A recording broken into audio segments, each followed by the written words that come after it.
রনি? এই তুই কে রে? আমার বউয়ের সাথে বেরো। এই তুমি আর বেরো। ও বউ, বাবা মা মরে যাওয়ার পরে এই বাড়ি পুরো আমার নামে করেছে, আমি এই বাড়ির মালিক, আজ থেকে আমি এর সাথে থাকবো। বেরো। ও বউ, আমাকে বের করে দিও না, আমার কেউ নেই, আমি তোমার সব কাজ করে দেবো। তাহলে আজ থেকে আমাকে বউ বলবে না, তুমি এই বাড়ির চাকর। রনির জন্য চাকর আনো। চলো রনি। এইটা আমাদের বেডরুম, তুমি এখানে বসো, আমি একটু বাথরুম থেকে আসছি।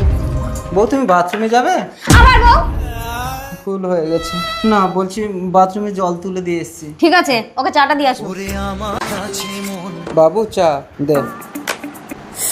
এটা চা হয়েছে? এই কি হচ্ছে কি হচ্ছে কি হচ্ছে? আরে চা বানিয়েছি, এক গাদা চিংড়ি দিয়েছি গরম তোর মুখে ছুড়ে।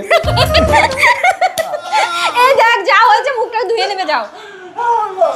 আপনার আঙ্গুলটা কি সত্যি পচে যাবে আমার এই পবিত্র কোরআনকে? একটা লাইক, একটা কমেন্ট আর একটা শেয়ার করলে কমেন্টে বলেন আমি ব্যাগ দিয়ে আসবো ইনশাল্লাহ। একদম বোকা। আমার বাবা যখন বেঁচে ছিল কি দেখে এর সাথে আমাকে বিয়ে দিয়েছিল। ভাগ্যিস তোমাকে পেয়েছিল, আমার জীবনটা ঠিক হয়ে গেল।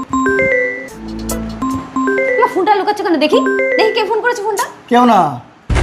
পাপিয়া? হ্যালো রনি, তুমি কোথায়? ঘরে আসবে না? তার মানে তুমি বিবাহিত? তুমিও তো বিবাহিত, আমি জানি না? আমাকে ঘুম পাড়িয়ে দিয়ে তুমি স্বামীর সঙ্গে ফুর্তি করবে, গাছের খাবে, তলানো কুড়াবে। রনি তবে রে তোকে মেরে তো স্বামীর নামে দোষ দেবে, সমস্ত সম্পত্তির মালিক আমি হবো। বলা বলা বলা। এই ছাড়।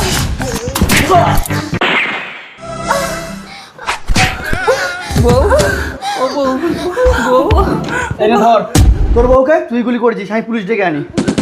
বউ দাঁড়াও, তোমার কিচ্ছু হবে না, আমি ডাক্তার ডেকে আনছি।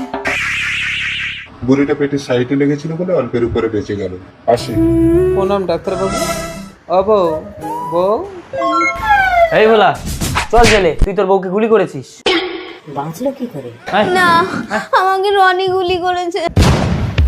রনি বাবু চলুন।